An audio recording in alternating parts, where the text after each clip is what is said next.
Hi friends, good afternoon. তোমরা সকলে কেমন আছো? আশা করি তোমরা ভালো আছো। আমিও তোমাদের ভালোবাসায় একটুখানি ভালো আছি। তো আজকে চলে এলাম ছোট্ট একটা মিনি ব্লগ নিয়ে। সেটা হচ্ছে প্রিয় বাঙালির ভাতের থালি। আমার প্রিয় বাঙালির ভাতের থালিতে তোমরা তো জানো, বাঙালি মানেই তো খাওয়া দাওয়াটা ঠিকঠাকই হয়, সে রোজ দিনের ঘটনা। তো আজকে কিনেছিলাম আমি আমাদের ঘরোয়া ভাষায় যাকে বলে নদীর মোরলা।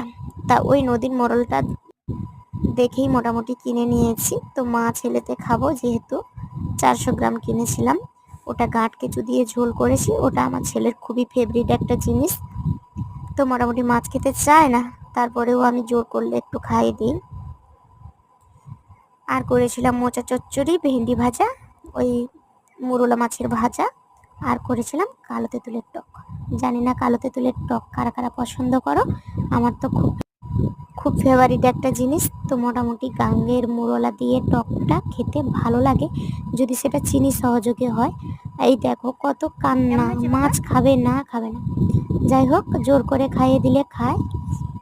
তো তোমরা সবাই ভালো থাকবেন, সুস্থ থাকবেন, দেখা হচ্ছে পরের ভিডিওতে। টাটা।